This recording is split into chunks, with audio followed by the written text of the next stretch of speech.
Welcome to this week's edition of Black Authors Matter TV, where we interview the latest movers and shakers in the African American literary community. You'll meet some old friends, discover new ones, and stay abreast of the latest book developments around the country and even the world. So sit back and relax for the next 2 hours with Black Authors Matter TV co-hosts Gwen Richardson and Dr. Rhonda Lawson.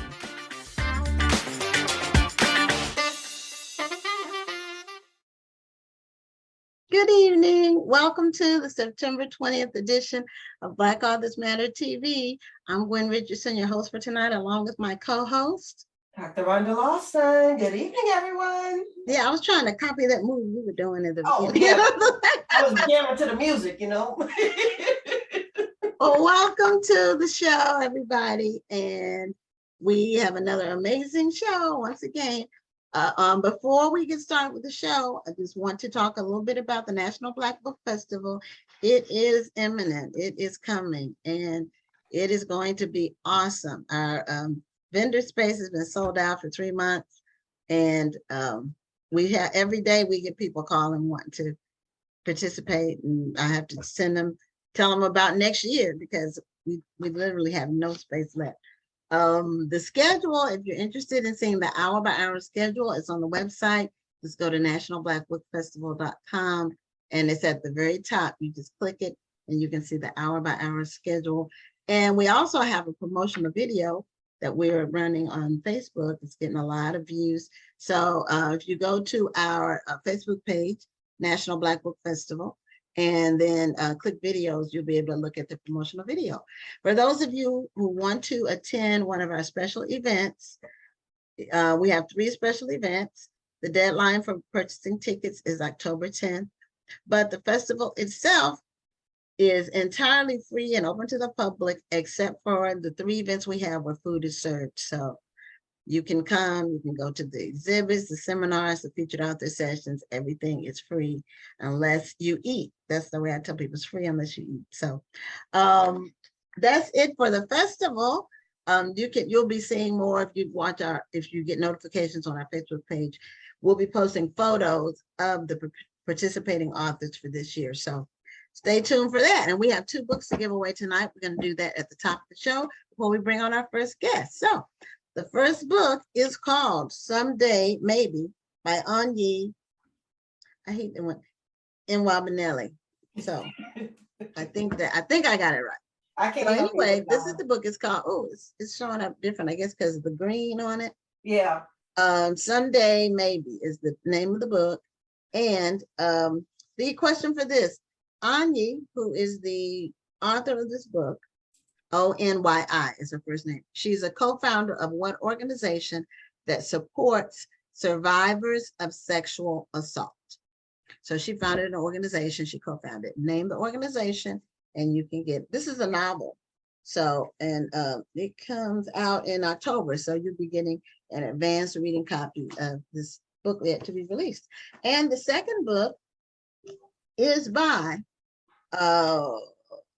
it's called Black Women Will Save the World. It's by April Ryan. Some of you may have heard of her. And the question about her is, April Ryan, the author of the book, is a reporter at what Washington, D.C. based institution? So where does she report from? You'll get this book. It also comes out in October. So we're going to find out who won the books at the end of this first interview. And we're going to bring on our first guest, and her name is Regina Jennings. And Regina is an author as well as an original Black Panther Party member. So I'm assuming that her book that she wrote is about her experience as a Black Panther, and she also has poetry. And she is going to talk to us about her book and about her experiences with the Black Panther. She looks too young to be with the original. But we want to welcome you to Black Authors Matter TV, Regina Jennings. I regret that my alter ego name is showing up, Amina Woods. Okay. but I am Regina Jennings. How you doing, Gwen? I'm great. How are you? I'm fantastic. And there's Rhonda. I'm Yeah. just so happy to be here. And we're happy to have Seriously. you. Yes, yes, yes. Well, Love it, we're love happy it, to love have it. you. And you reached out to us. So how did you hear about Black Authors Matter TV? You know, okay. I teach in the university. I'm not teaching right now. I get thrown out of some of the best universities, ladies. I want you to know that. Oh, yes, I do. It's okay. It's okay. It's all in divine order. Anyway, I have published these wonderful books, Poetry in the Black Panther Party, Okay. From Ancestral Memory, Morphogenetic Fields to Hip Hop, and Panther Poems, Poetry of Okay. the Sister Panther. Okay. And like, I decided, I said, you know, okay, I wrote these books for Black people. I didn't write them for Mexicans. I have nothing against the Mexican. I didn't write them for Asians. I have nothing against Asians. I didn't write them for white people. I have nothing against white people. But I wrote my work for us. Yeah. And I decided that I really wanted not just college students to read my work, but everybody who is Black to read my work. So I'm thinking about that and I'm like, well, how am I going to get my books out, you know, to just the general public? And I am an elder. I'm not really up with Facebook and Instagram. I just found out Instagram is really for the phone. I admit it. Okay, this is just, you know. It took me a while too. Good, okay. Thank you for joining me on this. So I'm like, well, how can I though get my work out to people? Now, this was even pre-COVID. So I was doing book shows and I loved it. Oh my goodness. I would go around, you know, and talk to the different authors and it was just marvelous. We would trade books and I learned a lot. Then COVID came and, you know, that shut down everything. So then I was in a quandary about, well, again, I really want to get these books out there because my books contain Black history for sure. Okay. And then, so I decided to go on the internet and just see what's going on. Well, Kush City came up and I was like, what? I mean, I was just thrown. I am so impressed with what you women are doing. Seriously, this isn't just me flattering you. I was like, this is fantastic. And I listened to a couple of your interviews and I said, you know what? I'm going on there. No, I want to know them, you know. Oh. And if there's anything I could ever do to promote what you're doing, it's very important. And let me just even add this.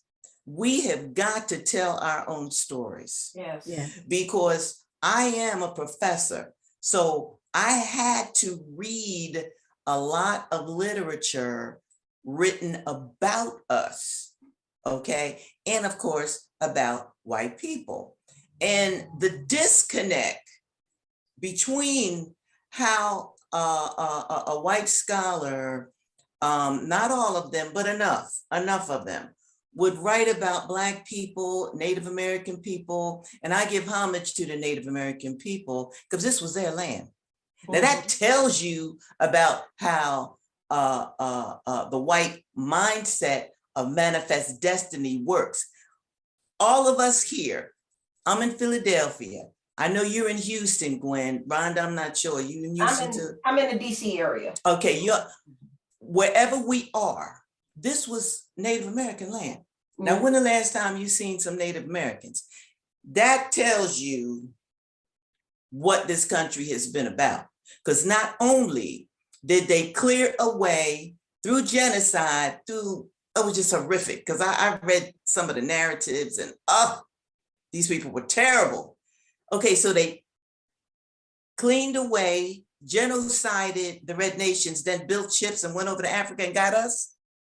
Are you kidding? Look, knowing this kind of history, I mean, as I was going for my baccalaureate, my master's, my PhD, I would spend nights crying as I read the kind of historical analysis that racist scholars, because I'm calling them racist, they just assumed we were not people. Right. We were not people. Yeah. Mm-hmm. And that's how they wrote about us, as if we were not people. So one of the things I wanted to do in writing the books that I just showed was to, for one, show people that the Black Panther Party for self-defense was not that long ago. Right. And they were heroic. These brothers and sisters were like nothing I had ever seen before in my life. And I got involved with the Black Panther Party for self-defense because I had been a runaway since I was 14 years old. You know, regrettably, nobody came after me. And so I had to learn on the streets how to survive, how to live, you know, and for a while, I mean, I was just terrible. I mean, I had gotten in with a lot of other throwaway young people, and it was just horrible. Whatever you think could happen to a young girl on the streets happened to me repeatedly until I got a little bit of intelligence and changed my entire lifestyle. And what I did, this was in the 60s, the late 60s. So what I did, I upped my age and I got a job. I could always type. My mother had taught me how to type. So I got my first job, and God is so good. It was with an all-Black organization. Now, why this was so wonderful was because for the first time in my life, I'd actually seen like Black professional people. And again, this is the 60s, right? And my hair was all straightened, and I was a blonde, a silver streaks. I had whatever. Anyway, there was this, I'm gonna call her older sister. She was probably just in her 20s, right? And I was getting high going to work every day. I would do my little typing, but I was, you know, in any event, this sister, she came up to me and she said, Regina, you know, I'd like to take you to see a film after work.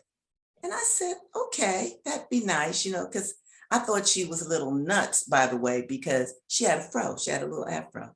And I was like, oh, why would she let white people know our hair look like, oh my God, she's crazy. But anyway, I liked her. She was real intelligent and all like that. Anyway, so she took me to this church, me and some other sisters. We went to this church with her, and she showed us a film.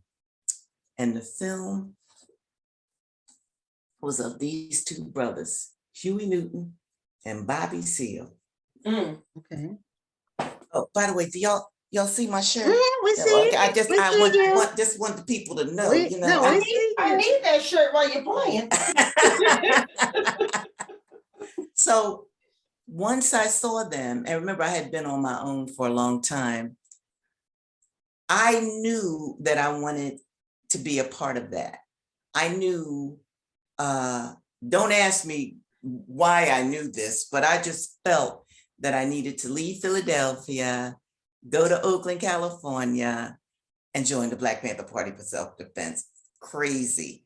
Wow. But I had seen such terrible police brutality. Oh my God, it would be just chilling because, you know, I was living, you know, in places where no young people needed to be. Plus, my grandmother, who helped raise me, she had a speakeasy, you know, like she would, you know, sell liquor from her house and all. And so she was my grandmother. So by the time I came along, she was an older woman, but she still had clients who come, you know, in the afternoon to our house, you know, before I went to school. And what got me was this, Now, my grandmother was a very smart woman. She paid off the police and all like that. She also was a numbers runner before the lottery. You know, the lottery is based upon Black people's numbers, you know. Sure. And so when the police wanted to have some fun, okay, my aunt and my grandma and my mother even told me these stories.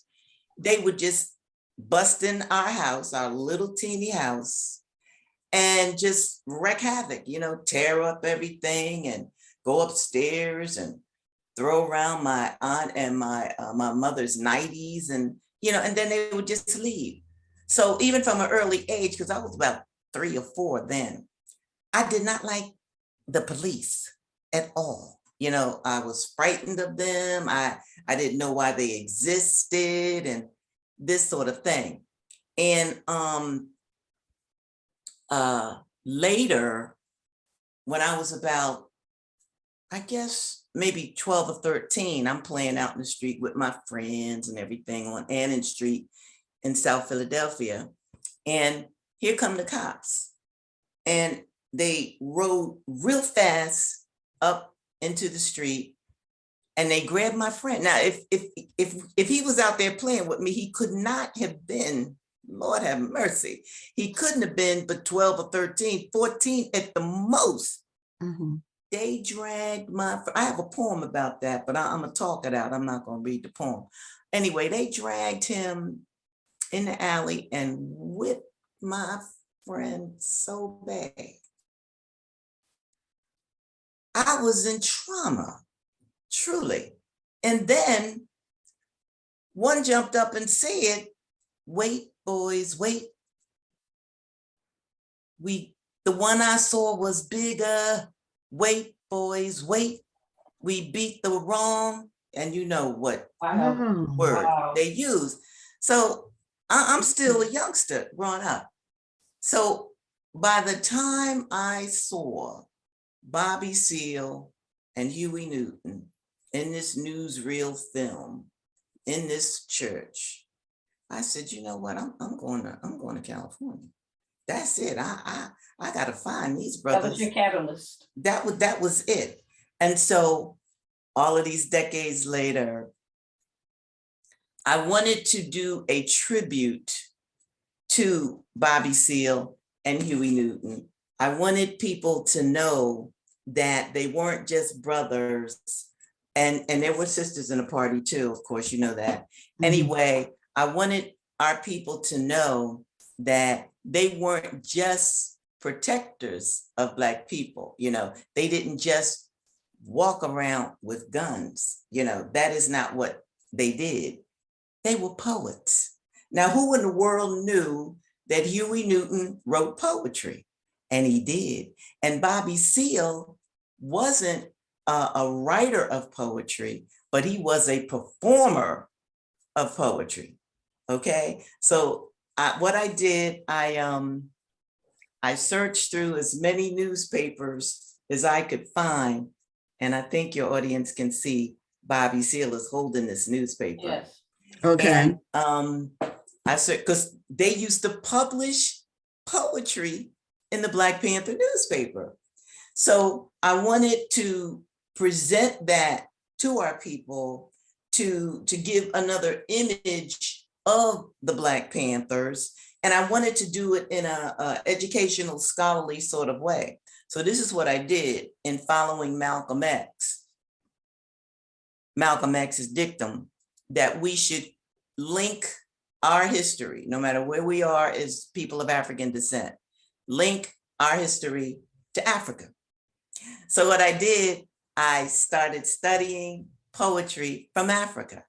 And I don't mean contemporary African writers, but I went back to the pyramids, okay? I went back to like 10,000 years before the Common Era, all right? I looked at poetry that was written on pyramidal walls, you see? And I studied poetry from an African perspective. And this is even why in the title of this book, Poetry in the Black Panther Party from Ancestral Memory, because I discovered that the African people, just about every group of African people, they have this reverence for their ancestors. You know, they are directly, and those of us in the Americas kind of feel that way too. We have this link when somebody leaves us, like I lost 2 of my best friends in 1 year, but I still feel them, you know, and I let that feeling come through. But in any event, that's the ancestral memory.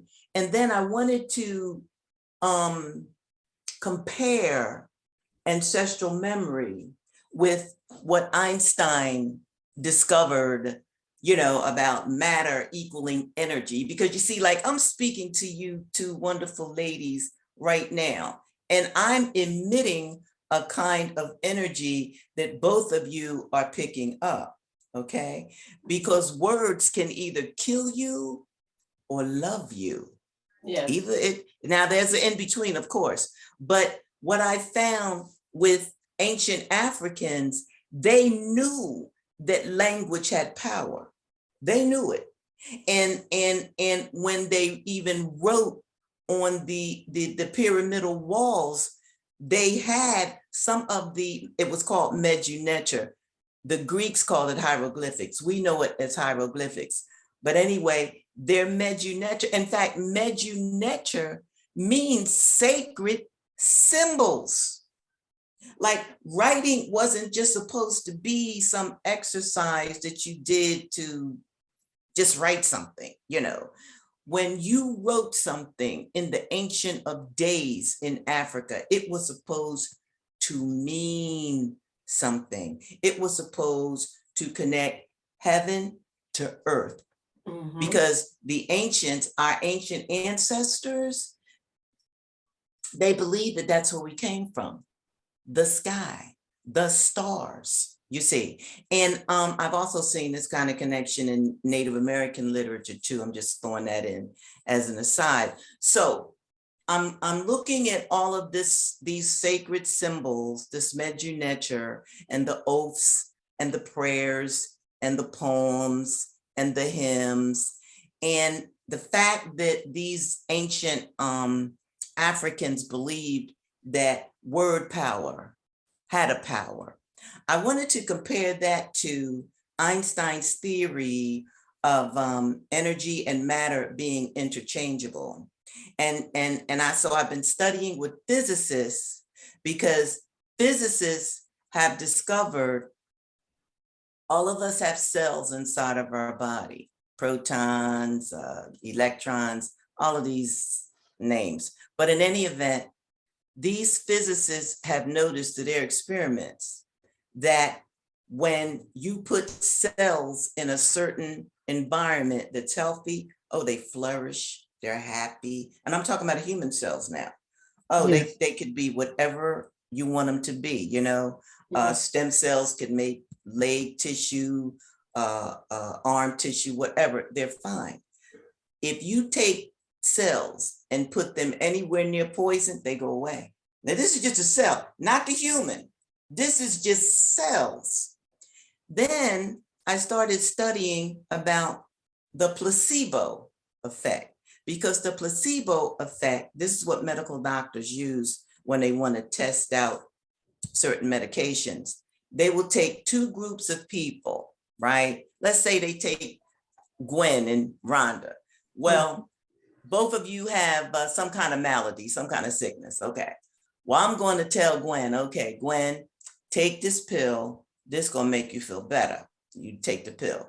I'm going to tell Rhonda the same thing. Take this pill. You're going to feel better. Now, one of those pills is not an actual pill. Right. It's either like a water pill or not even a water pill. It's a placebo. It's like, it could be nothing, or, you know. That's right. Could be a sugar pill, could be a water pill, could be anything, but you don't know. Right. Now the thought that it could heal could be enough. They're trying to measure that. The thought that something can heal, and how strong that is compared to whatever the substance is. That's what I studied, Gwen, because 80 to 90% of the people who took either the water pill, the sugar pill, the nothing pill, the candy pill, do you know they healed? Yeah. They Yeah, healed. your thoughts can heal you. Yeah. Now, we Thank only have, you. Regina, we only have 5 minutes left. So what well, I want to do Yeah, go is ahead. Yes. a couple of questions. I don't know if we had any from the audience, but I have a couple of questions. And one is, what was the age difference between you and, I know Bobby Seale was older than Huey Newton. Yes. But what was the age difference between them and you, like Huey? Okay, Like, let's see. how much older was he than you were at the time? Bobby was born in 36. Okay, Bobby's in his 80s. I'm 72. Huey was 7 years younger than Bobby. So let's see, that was 30. So that'd be 43. He was born in 1943. Wait a minute. No, he was If born in there's 7 years. 36. I'm trying to. I thought you I'm said going, Bobby was born in 36. yeah, he was born in 36. Right. Huey was born in 42. Right. Okay. Mm. Okay. So you all were close in age, almost peers. Yeah. So yeah, you were born in well, 1950. I was 17. Okay. Okay. So he would have been in the early 20s. That's right. No, he was in his early 20s. So That's right. Well, now what your I book thought was the bravery that you had that at that young age, you just picked up and said, I need to get out to California. Yeah. And you did it. And so, you went. Yeah. So I'm curious. And you met up with the people. That's what I was gonna say. I'm curious when you got play there. around. When you got there, what did you do? How did you know where to go? Did you spring into action? Rhonda, I like that. Did I spring into action? Spring into action. Okay, I'm ready now. Girl, you know, it's so funny. This is what I did. The first 2 things I did, because I was an absolute drug addict. I looked for the drug house in Oakland. That was first. I got me a job, typing. And once you hit Oakland in the 60s, you could find the Panther office because the people just love these brothers and sisters. But what I did, Rhonda and Gwen, I got scared. I would walk up to the office window and look in, then I'd walk away. I did that for at least several months. I just couldn't make myself go in until one day I finally said, you got to stop this. Go in, because even at my job, I was the only Black secretary there, and those white women treated me like dirt. They would even come around to collect money to buy a midday break, to buy like candy or coffee or cupcakes, and they'd walk right by my desk. I wanted to kill them. I did. I didn't. Y'all don't let's not get it twisted. But thanks for letting us know that. They were. And so I said, now look, look at you. You're facing racism up front here. Okay. These brothers are doing something about that. Join. And that's how I joined, finally, the Black Panther Party for Self-Defense. Okay, well, we've got 1 minute left, so we want to make sure people can get your books. Right, and where they can find it. Let them know where they can find it. And that book is so thick. Well, by the way, I'm glad, Gwen, I'm so happy you mentioned that. This is 13 years of work. This is 13 years of work, because I had to study physics, ancient African culture, and gather the poetry, explain the poetry. And I also took it back to some of the Black resistance writing right in this country. For example, we had a sister when we were enslaved, Frances Ellen Watkins Harper. She was a free Black. She went around the country with her poetry, and she did poetry against slavery. And guess what? This nice little petite woman carried a gun. She did, because she was always harassed. And she worked for the abolitionist movement. So I took characters like that right out of our history in this country during slavery, and I connected that with the writing of the Black Panthers. And this book, Panther Poems, both of these books are selling on Amazon, Barnes and Nobles, but I prefer Amazon because I have an author's page there and people could see my other work there as well. Okay, so it's under Regina Jennings though. It correct? is. Okay. All right. Well, just want to make sure everybody knows that the flyer Regina has your name Jennings, on it too. Yes. So they can go if they're want a front corner reference, they can go on the Facebook page for the book festival, and it has the flyer on it. Thank you so much, Regina, for being a guest on Black Authors Matter TV. It was an incredible story, your narrative about your journey, and very interesting. I look forward to reading your work.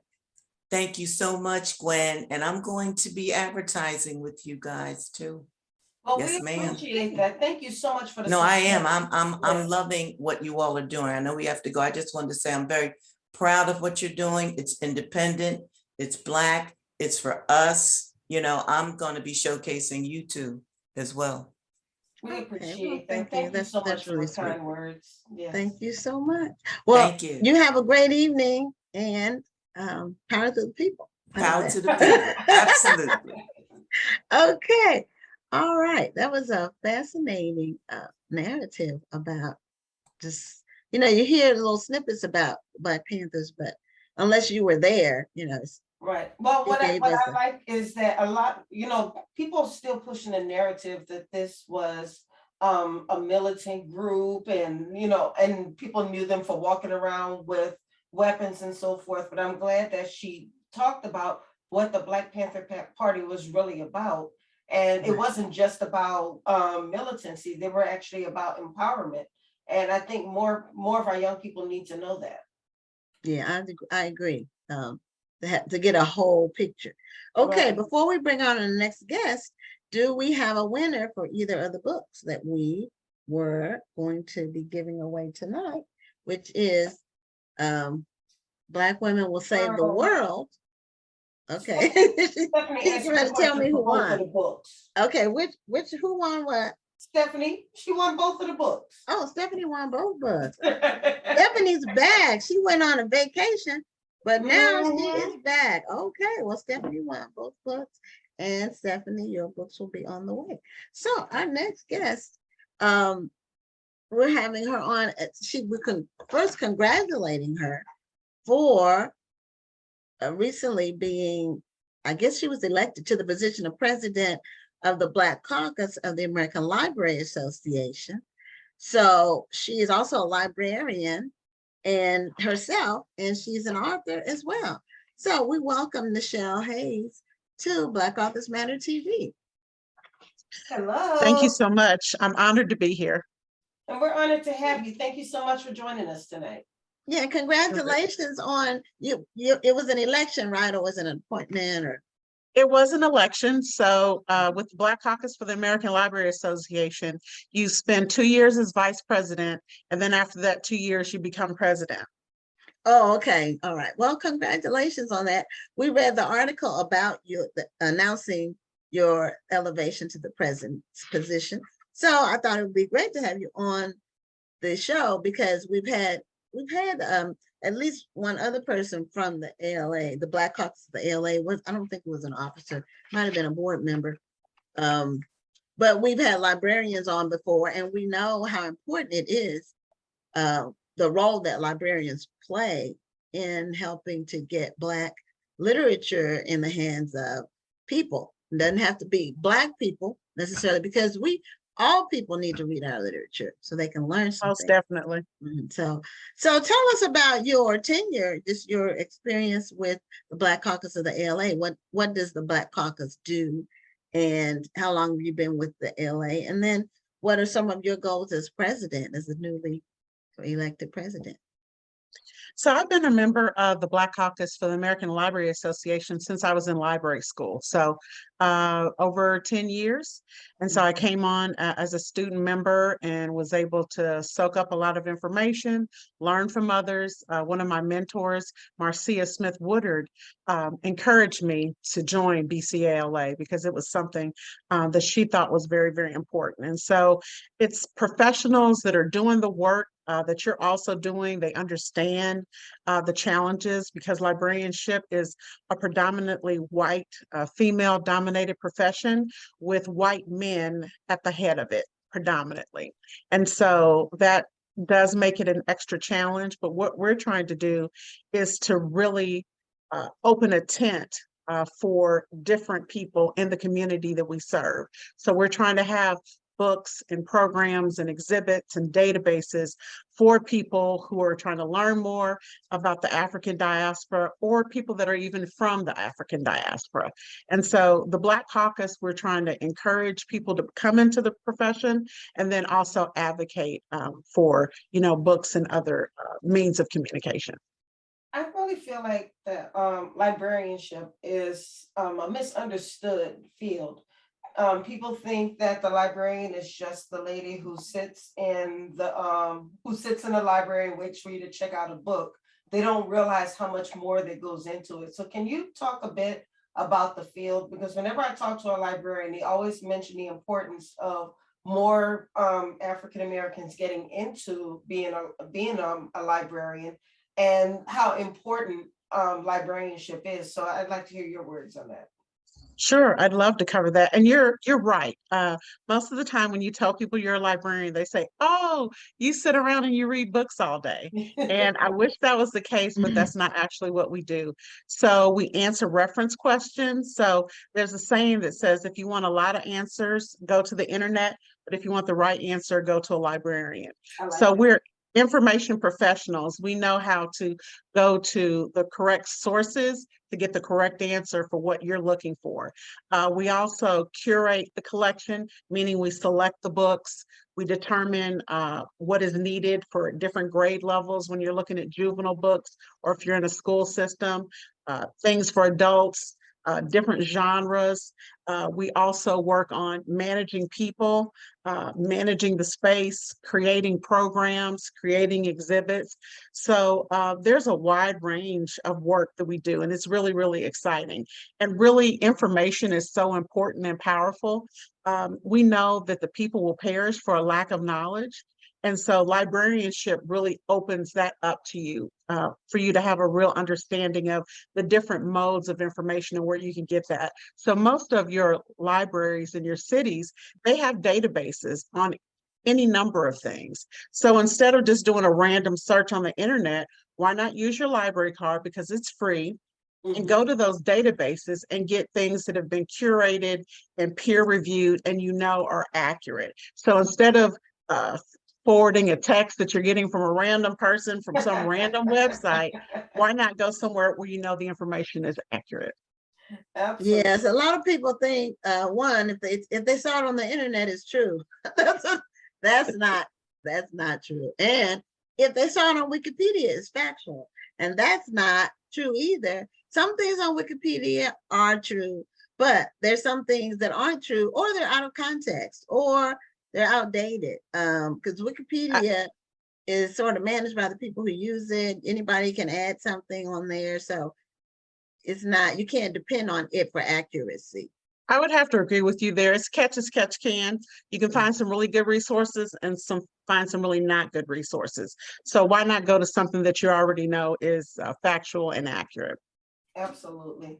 And I really feel like just listening to what you're saying is that this is a field where representation truly matters. Because if you are the one who's curating the collection for the library, you want to have something that's going to reach to the demographic that goes to that library. So if I'm doing some research, if I'm a young student doing some research and I'm going to my local library, I need to be able to find reference material that speaks to my experience as well as something that may speak to somebody else's. I would agree. That is very true. And so we have selectors, and those are the people that are actually selecting and managing the collection.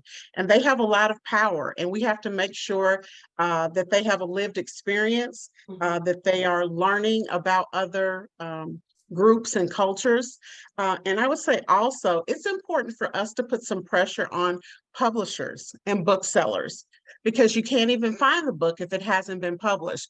And I know we've been hearing for years and years and years that we have all of these great Black authors out there, and a lot of them have not been able to do the traditional publishing route, and they've had to self-publish. So they're selling it out of their cars, they're going to the beauty salons, they're going to the barber shops, and wherever else they can go. Well, that's okay if you have to do that, but you want to have a wider audience. And so I think there comes a time that right now we need to put pressure on booksellers and publishers to expand what they're doing with authors of color, especially for juveniles. Because when you're younger, you want to see yourself, and you don't just want to see a bear or a panda or whatever. You actually want to see, a child that looks like you and a family that looks like you. Now, I feel like that indie author is going to say, well, if I'm putting my books in the library, I'm not making any money, so why should I pursue that? I'm making more money by selling the book out of the trunk of my car, or at a restaurant, or at a book event. What do you say to somebody who's thinking that way? So that's a great question. And what I will say to them is that once a reader latches onto a book and they really like the book and they really like the author, they're going to seek out more of that. And they're also going to tell their friends. And so putting your book into a library, that's exposure. And so it's not about losing money, it's about exposure and getting more people to know about you. And so we just hosted a session with Kimberly Lawson Roby about a month ago. And for a post-COVID, in between COVID, I don't even know where we are anymore. We're still in COVID. It was jam-packed. People were excited to be there, excited to see her. And she was selling books there, but we also had her books that were circulating. And so I think the two can work hand in hand. And we also try to support independent authors at the Indianapolis Public Library. Okay, I did forget to tell people that you were in Indianapolis. So I'm glad that you mentioned that you were the head librarian, I guess, or whatever your title is. I'm the interim CEO of the Indianapolis Public Library. And that's great. So I have a question about the profession. With the internet exploding the way that it has over the last 20 years or so, it seems like the library profession, the librarian, gets kind of lost. Is it a growing profession? Are people still becoming librarians at the rate that they were? So I would say that it's still a growing profession. It's still a profession that has a lot of possibilities. And what I would say is that we're not getting lost because of the internet or because of technology. People's perceptions of the libraries are that we're just about books. And so books are part of what we do, but we also have digital books, we have audio books, we have programs, we have exhibits, we have social workers, we have resources, we have tours. There's just so many things that you can do in the library. So we are information professionals, and that information can be transmitted in a lot of different ways. So for the last millennia, it's been papyrus or books. But now a lot of that is through your phone or your computer or your laptop or databases. So we're still very much needed, and definitely fighting for freedom to read and freedom of information, which is really, really important because there's a huge pushback in the country right now. I have a secret, something that I like to do when I know I'm about to go on a road trip. I like to go to the library and check out audiobooks. I love that as well. Yes. And we have apps so you can have it on your phone. And so you can check that out, pop it in if you still have that kind of device in your car, or you could also just play it through your phone. So I like to do that when I'm walking, when I'm gardening, when I'm outside, and it allows you to multitask and really get through a lot of books in a short amount of time because people are really busy. There's a lot pulling on your time. There's nothing about like stepping into a book, into a different place, different Yes. people, and you can really travel that way. And so I've always loved reading books. My mother got me a library card when I was probably in kindergarten, and I can remember going to my library, to my librarian. Summer reading was really, really important. And so reading and education has really unlocked a whole world for me. Absolutely. I love what you said there. So, I could talk about that one all together, but I'm going to try to move on because I want to ask you about the award that you received from the National Council of Negro Women, the Breakthrough Women Award that you just received this year. Yes, I did receive that. I was very honored and honestly blown away by it. It's always wonderful when your hometown recognizes you. So I'm a native of Indianapolis, and when they gave me a call about it and said, we're going to put you up for it, it really was an honor just to be nominated. And then when I received it, I was just really, really excited. And to be with an amazing cohort of women was great. The only downside was I was away at a conference, so I couldn't accept it in person, but my family was there and they were able to accept it for me. So our organizations are so important to support us, to encourage us, and it's for us and by us. And it just really is extra special when you can get that kind of recognition. Beautiful. Now, the Black Caucus of the ALA, you all give out awards too, if I'm not mistaken. We do. We give out a lot of literary awards. And last year we started giving out awards for juvenile books. And so we're excited about that. And so next year we're going to be having the 12th National Conference for African American Librarians. It's actually going to be in Indianapolis. It's going to be in July of 2023. That's the announcement. It's breaking news right here. And so feel free to go to bcala.org. And in the coming weeks, we're going to have a link there so you can get information about how you can attend, how you can be a vendor. So we're very, very excited. But we do have awards on the adult and juvenile sides. And Gladys Smiley Bell is our chairperson for our adult literary awards. That's wonderful. So I guess they can go to the website to get the information about the awards. Yes, they can. Okay, do they have to be already involved with the ALA before they can submit?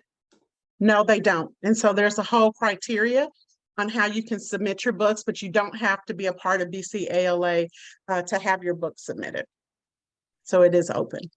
Wonderful. Okay. Now you mentioned you're a genealogist with a focus on African ancestry. So tell us a little bit about that and how you've been able to, well, you're in a great place for research. So, well, I love genealogy. I caught the bug quite early, as many people get started. It was a project at school where my teacher gave me a pedigree chart and said, go home and fill this out. And so I looked at the chart and I knew immediately that I knew a lot about my mother's family. So I was able to fill that out very quickly.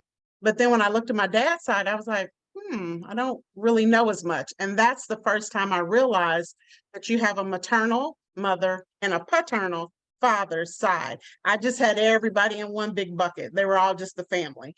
And that's kind of what started me on that path. And so being able to talk to relatives, being able to visit, I tell people all the time, I love a cemetery.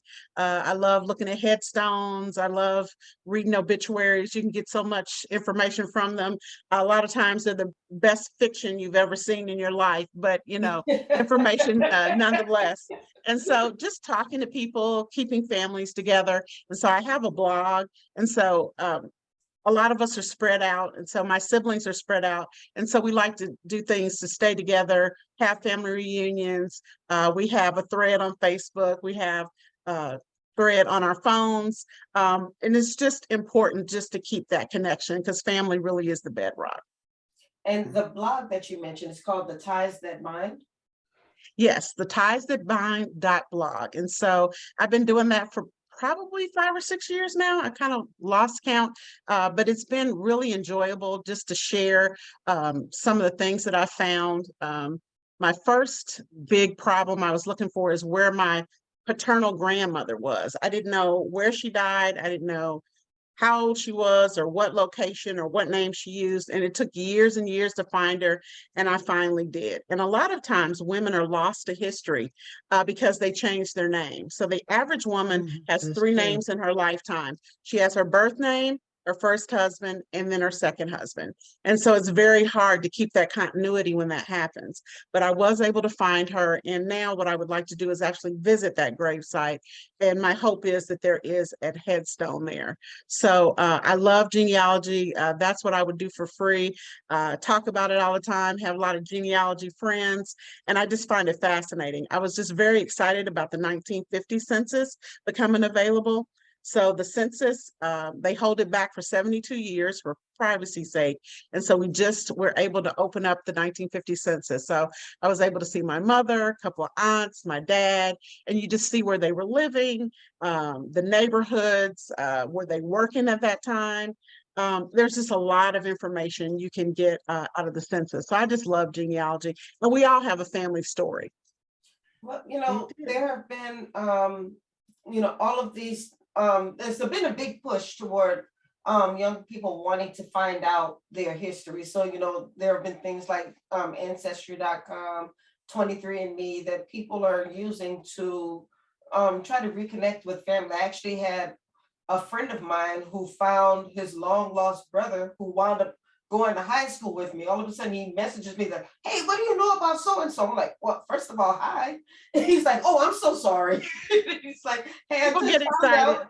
I just found out this guy is my brother. I'm like, wow. And so now they're very close. And because of things like that. So I think genealogy is great. And I think more people are wanting to know their history. That's why there's been this big push to go back to Ghana. So many people are trying to reconnect and really find out where their roots come from. So I think it's a beautiful thing. I need to do it myself. And like I said, everybody has a family and everyone has something special. And your story is not my story and it's not Gwen's story, but it's unique. But it is the same because it's a family. And so family is more than just DNA. It's more than just blood, because we know frequently in the African American community, we will bring people in and they will become part of the house. And there's all the honorary aunties and uncles and play cousins and those kinds of things. So we have a different kind of dynamic than other people do, but it's really rich and it's rewarding, and it really shows you how connected you are. And so I love genealogy, and I love where it puts you in history. When you look at your ancestors and think about what did they go through, what were their struggles? And for me, I was able to draw from them to say they went through all those things. And I can go through COVID. I can go through quarantine. I can go through these hard times because I stand on their shoulders and they poured into me. So for me, it's really something that I draw strength from. Beautiful. Yeah, that's so true. On one side, on my mother's side, we can go back 7 generations. They kept really good records. On my dad's side, because there was a break, his mom was her dad remarried. So the stepmom didn't really like her. So there was a break there as far as on my dad's side, we can only really go back 3 generations. So I found women are normally the record keepers of the genealogy.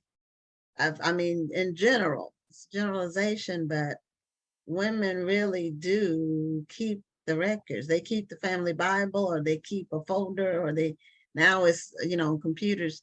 But I guess, I don't know if we have more of an interest. Maybe we're better at details, administrative type things. I don't know. Well, I found that in my search and doing genealogy that it's kind of a split. And so we're blessed enough here in Indianapolis to have the Indiana African American Genealogy Group. And so that's a group of men and women, all different ages, young, seasoned, and in between. And we come together, we talk about different states, different records, what we found, some of our brick walls.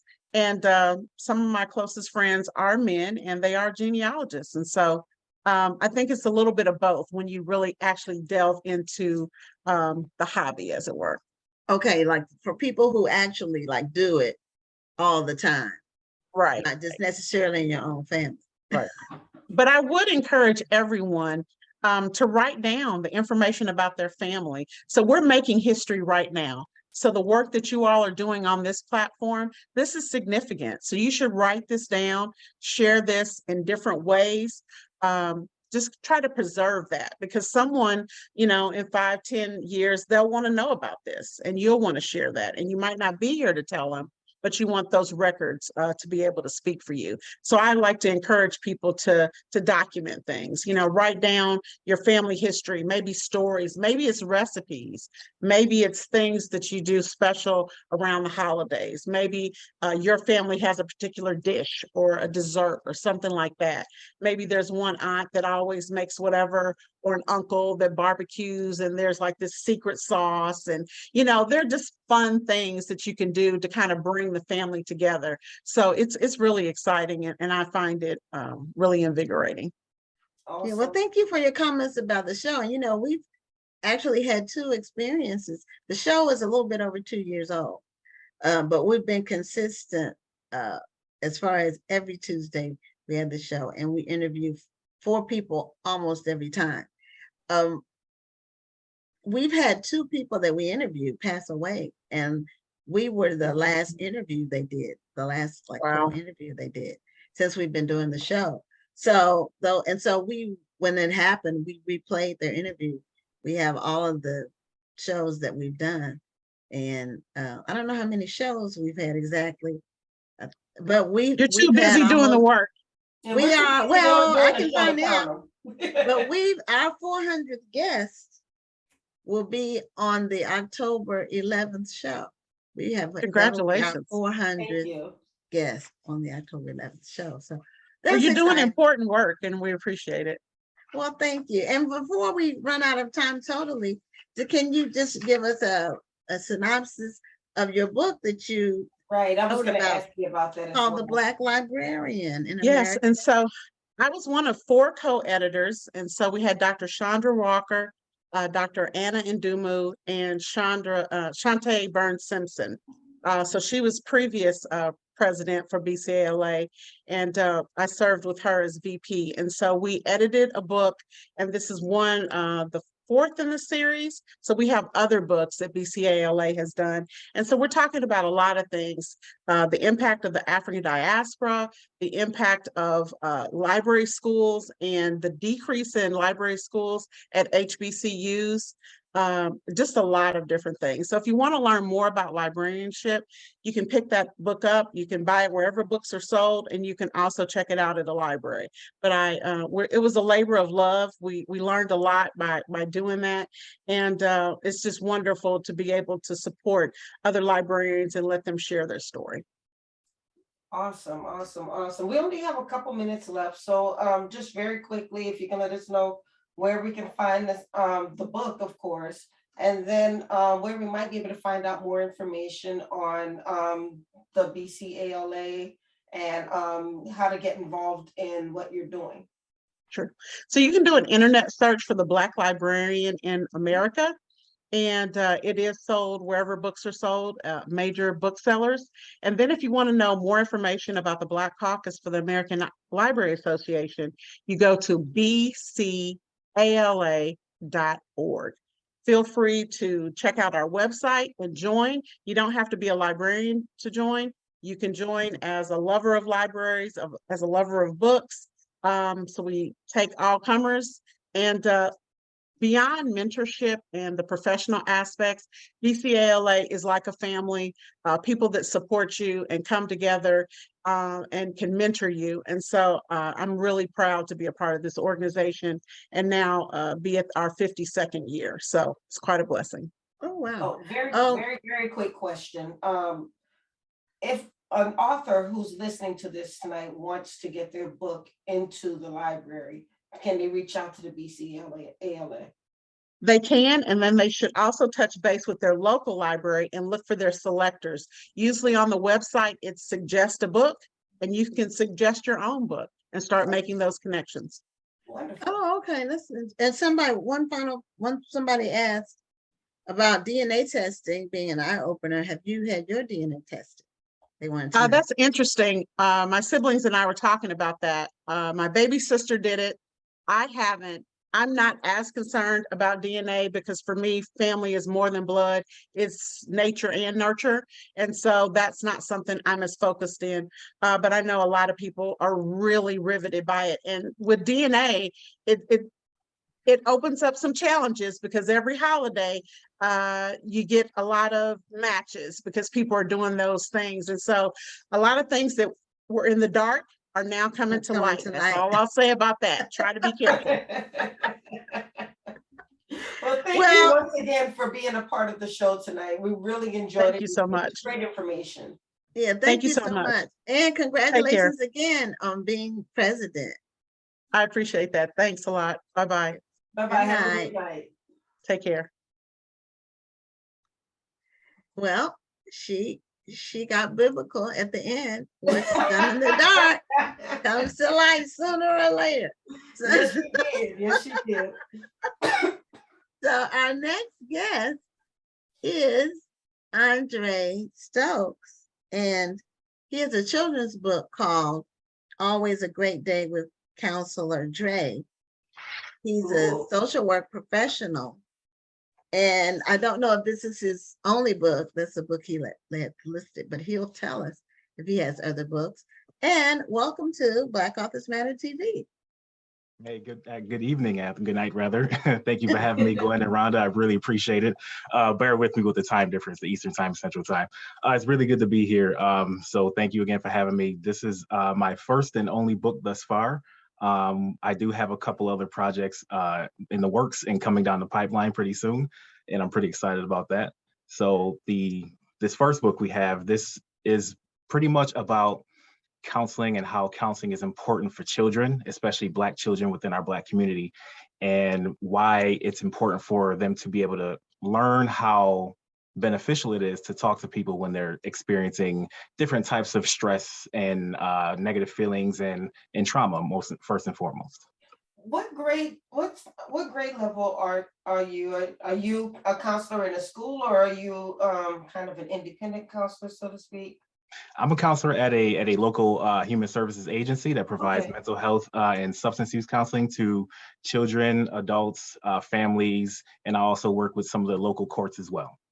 Oh, the reason why I asked the question is because I think over time, the role of the counselor in the school system kind of changes. Mm-hmm. When kids are younger, the counselor is the one that they can come and talk to.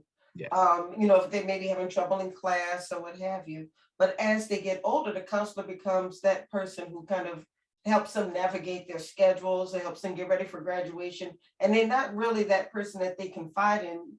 They're just that person who, helps them get ready for college or helps them get ready for graduation. And so for a family who maybe doesn't believe in counseling because counseling is for white people, or a family who maybe can't afford it, how do you break through that wall? Because often those are the kids who need the counseling most. Right. I'm so glad you asked that, because that's part of what I'm actually evaluating. So I'm also a student at St. John Fisher University working on my doctorate. And part of my dissertation and my research is just that. So I'm looking at the ways that a lot of folks within the Black community can get into counseling, why they don't, and what some of those barriers are. Oftentimes, what recent research shows is that a lot of people of color don't get into counseling because there aren't enough Black counselors. So when we're talking about trauma, we're talking about specific types of trauma that a lot of folks within our community go through. So some of the research shows that when Black clients are linked with counselors who are of different races, there's a scale of dissatisfaction that goes along with that, not to the fault of the counselor, but because of the relational aspect and the feeling of this counselor may not be able to relate to me in some of the struggles and stresses that I've experienced. So within my research, I'm looking at some of those components and putting them together through a scope of what it takes to get people in and what we can do to keep them in, to reduce recidivism in certain aspects, like some of the later things that come along, such as imprisonment, poverty, and further mental health issues, pardon me. When working with the students, how closely do you work with parents? Or is it sort of is it a disconnect sometimes? When I was a kid, we didn't have counselors, not at the elementary level. People didn't go to counselors. I mean, it just wasn't something people did. I grew up in a small city or rural when I was small. So in the bigger cities, they probably did have them. But the first counselor I had was a guidance counselor, and that was in high school. But we didn't have like psychological counselors or sociologists. We didn't have those on staff. We had like a nurse, and that was if you like fell down and skinned your knee or whatever. So, a lot more professional people that deal with different aspects of growing are in schools now that weren't there previously. Right. And that's absolutely right. So luckily, the field has transformed into being able to incorporate different types of more clinical counseling within schools, within other different types of community organizations. And that's been proven to be very beneficial in the sense that a lot of people may need more in-depth counseling. So like you just mentioned, you had a guidance counselor and you had a nurse sometimes. The nurse would be able to, bandage you up, patch you up, and give you a little bit of pep talk on the way out. But there's also, that also doesn't count that there may be some more serious issues that a clinical counselor would be able to address.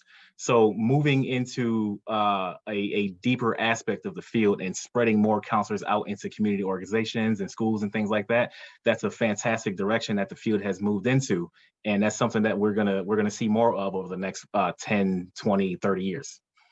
So has your studies, is that what inspired you to write your book? Yes, partially. So the main inspiration for the book is growing up, we had it a little rough, similar to some other folks within our community. So growing up in a single income household, single parent household, we experienced some of the hardships with finances, stressors, and things with mental health with the only parent that we had. In addition, seeing different types of traumas such as abuse and domestic violence and those sorts of things. Those were some of the things that were the inspiration for writing this book, because there were times when I was a child, I needed someone to speak with outside of the house.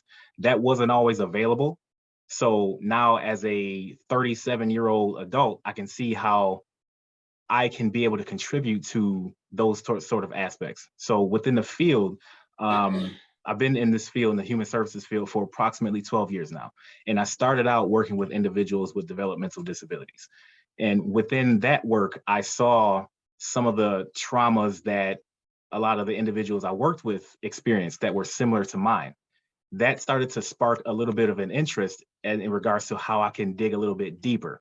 So as a direct support professional at the time, I moved into case management. And as a case manager, I was able to kind of navigate how people can receive different types of services and receive them efficiently. And then from there, I moved into getting the actual clinical counseling training and becoming a clinical counselor to provide those direct mental health and substance use services. So those were the main inspirations for the book. And in addition, the secondary inspirations for the book are the research that I'm doing right now for my doctoral program. Well, why did you choose the children's book route instead of just writing a straight up book, a nonfiction book? There's a few reasons for that. So the first was I wanted to find an avenue where I could start early. So the earlier we start with getting people into counseling, the better the chances we have for those young people growing up and becoming more efficient adults. So of course, we also definitely want to focus on the adults too, but finding a way to get them in early and kind of break down those walls and those barriers and that shame that we have with counseling, while starting with the children, was a fantastic idea, so that we can kind of transition from there and then move into the different age ranges. In addition, since I wrote the book with my son, I felt as though the children's age range would be more appropriate, because he was able to help quite a bit with the writing and some of the things that went into the book. So I think I feel like it made more sense to work on the children's book with him, as opposed to a more in-depth clinical counseling book for adults about mental health and substance use and those sorts of things. So I wanted to start with this age range first. So your son co-wrote your book, that's what you're saying? Yes. So do you have a copy of the book? I do. So you can show it to us. Always Yes, I a great day with Counselor Dre. Yes, always a great day with Okay. Counselor Dre. This is on sale on Amazon. Okay. And I'm assuming Counselor Dre is you, Andre. Yes. Or sort of for the book. So and it's good to work with your children on books. Mm-hmm. I've done that with one of my daughter and I wrote a book together for teen girls. And very nice. Yeah, it got nominated for an NAACP Image Award. We were that's fantastic. Yeah, so then she got very to go nice. to Congratulations the on that. That was wonderful. She was she was a sophomore in college then. So at the time, so it was exciting for her. Very and nice. So several of our guests have had books that they wrote with their children at different ages. Mm-hmm. So this is a good project to do together. Yeah, it was a great bonding experience. We kind of kept it top secret for a little while. And then once we got closer to the end, then I started to talk about it a little bit with my older brother. One of the fun things about putting this book together was what I had my son do was write down a bunch of positive words and positive affirmations. And then from there, work on words that rhyme with those words, and then create different scenarios within a different story to go into the book. So it was in phases and a gradual steps within the process rather. So it was a very satisfying experience for the both of us. Oh, that sounds beautiful. Writing poetry and rhyming is a lot easier now. I know I wrote one book. I have a children's book. Mm-hmm. It's called Boss Women, and it was my first time ever writing poetry rhyming. But it helped to be able to just type in rhymes with highs, and you get a whole bunch of different words. Some of them could be 1 syllable, 2 syllables, 3 syllables, and then you put your stuff together. I thought it was a great experience. That was my book that came out last year, and that was my very first time doing it.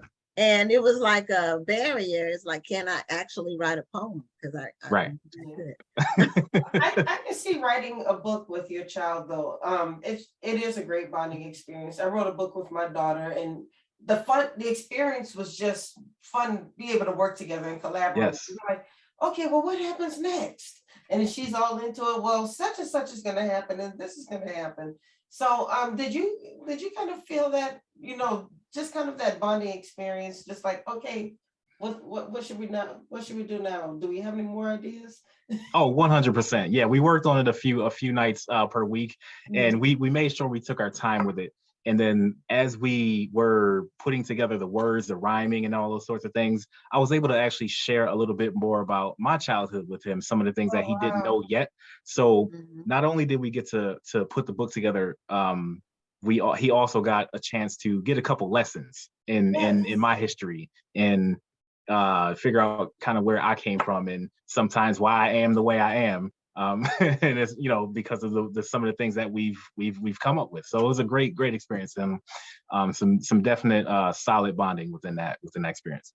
Now, how old is your son? He's 15 now. Oh, he's 15 now. Yeah, he's 15 now, and my height. I don't know what happened. I have no idea what happened. Well, why do these kids think they can just keep getting taller than us? I don't know what's going on. Yeah, he's definitely going to be there in maybe another year. He'll definitely be taller than me. Well, I'm short, so my daughter at 10, she was my height. So after that, it was. But I told her it doesn't matter how tall you get, doesn't matter how big you get, it doesn't matter. No, you're absolutely right. The same rules apply. Yeah, the same, because my mother was an inch shorter than me and she did not play. So you had the balance of love and discipline. Right. You need them both. So, Absolutely. to have a balanced person. So, now what does Counselor Dre do in the book? In the book, Counselor Dre finds.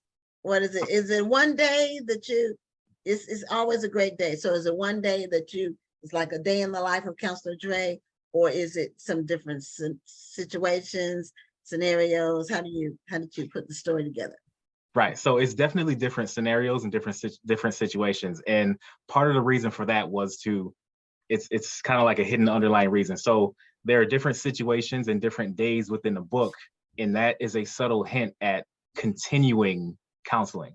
So always a great day doesn't just mean today. It means always a great day for several days, for many days, many weeks, many months. So we made sure to incorporate different days. And as you'll see, there are different outfits, different topics that they discuss during the day, different modes of treatment and so forth. So it's put together in a way where it's a continuation of services as opposed to just one day, because again, we want people to not only go to counseling, but to stay in it and reap the benefits of staying in the counseling, which are learning more about yourself, learning how to navigate through different struggles and trials throughout your life and so forth. So what age group is it geared toward? What's your target age? This is all ages, all children's ages, and of course some adults too. So there's no actual target, but it's all children. And I wanted to make sure it was opened up to all ages because we want to incorporate more and encourage more children of different ages. Okay, so yeah, but the book has the young boy in the book. He's a young boy though. Mm-hmm. So what is that age range for him? That age range is 6. Age range is 6.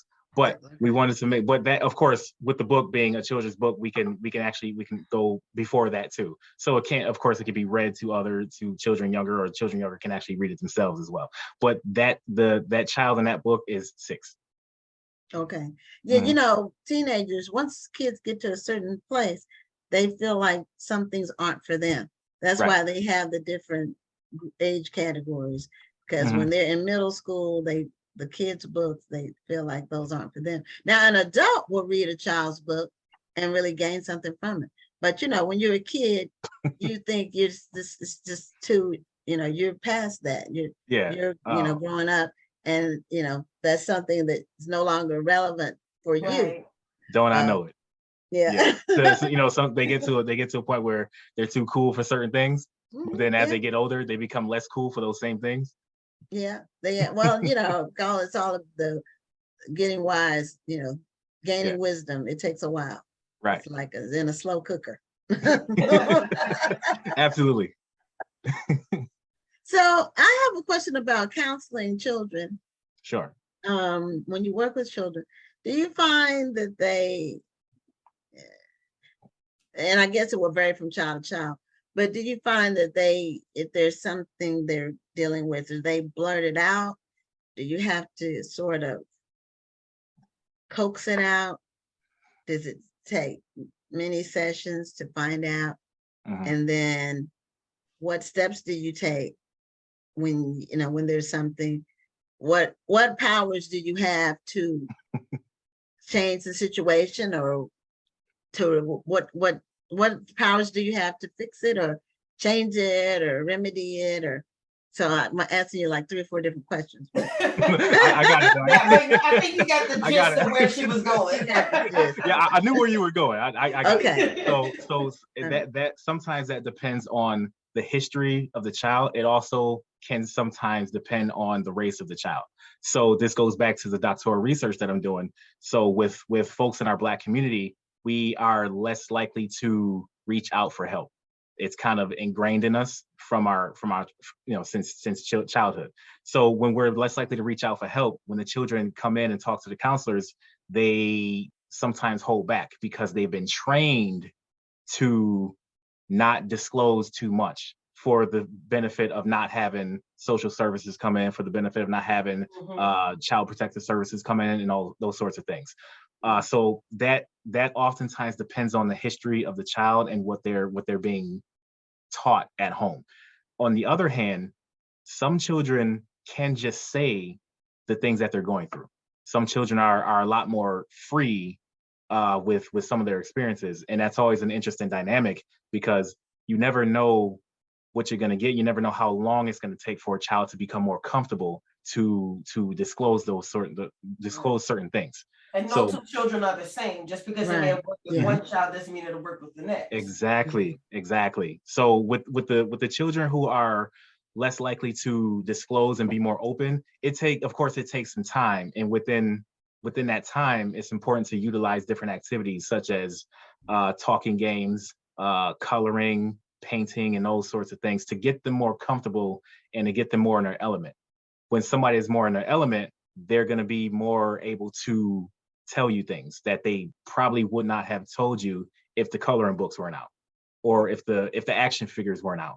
So it's about using different tactics and kind of finding out what that child likes to make them comfortable, and then they can kind of, let their guard down a little bit and realize that you are a safe person because you're playing with them.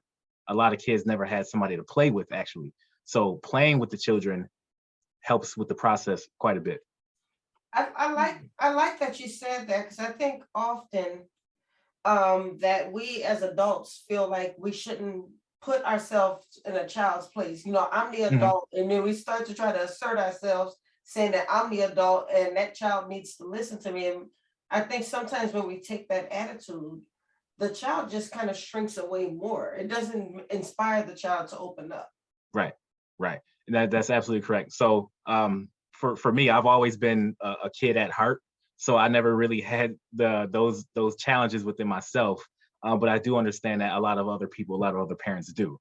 So, it's kind of stay in a child's place and I'll stay in an adult's place. Yeah. That works to an extent in some situations, especially within our community. But we also have to understand that it's important a child can't come in an adult's place, but an adult can definitely come into a child's place. Mm-hmm. An adult can definitely get their hands dirty and play in some mud or play in some finger paints and do those sorts of things because it's about them first. Of course, a child can't come up, but you can go down. Mm-hmm. Mm-hmm. Yeah. But it's definitely a delicate balance. Yeah. To maintain your parental authority, your position as a parent, but still be approachable if there's a problem. Right. You want your children to always be able to come to you with problems. And even though they may still hesitate, but you still want that to be an open door. Absolutely. And it can be a delicate balance. And the older they get, when they're teenagers, that's a whole different set of problems. And it sure is.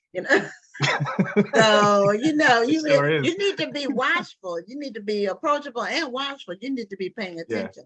A lot of people think their work is done. No, your work is that is a challenging time. And my daughter didn't really cause, she was really a great kid. But I just harken back to myself.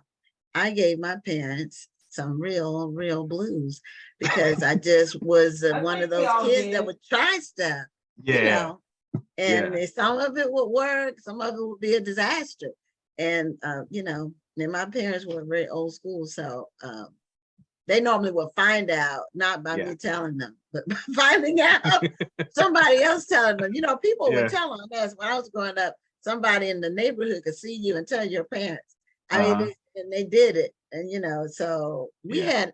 I grew up with the village, which was great because everybody was watching, and we don't really have that anymore as much at all. But I'm glad that we have people who are professionals like you who can help students.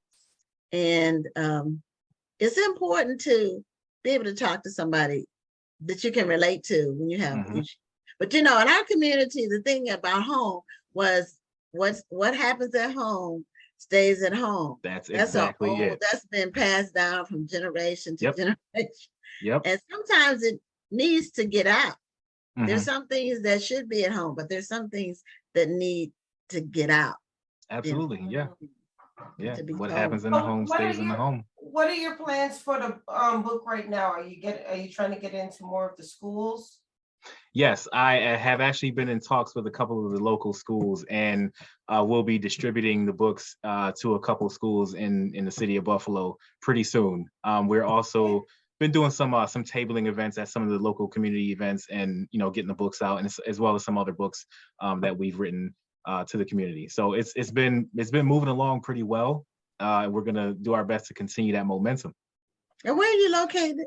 Buffalo, New York. Oh, okay, you're in New York. I was Upstate gonna New ask York. you what the name of that city was, because I was looking over your information form. I was like, I can't even say the name of this city. Yeah, that's one of the areas right outside of Buffalo. That's one of the Indian names. Yes, it is. Isn't it? Yes.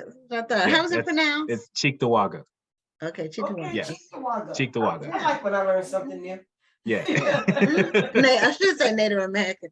But yeah, it's recognizable as that. Absolutely.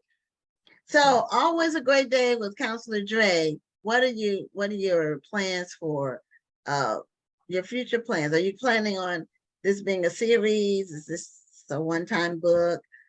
What are you planning to do? Oh yeah, there are some pretty substantial plans and things in the works. So without saying too much, I will say that there are a lot of projects being worked on right now and just about ready to be released on a timeline. So this will be a series, but there's also a few other nonfiction books that I'm working on that are in the pipeline coming pretty soon.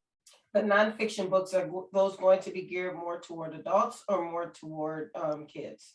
Those are going to be geared towards young adults, teenagers, adolescents. Okay. Mm-hmm.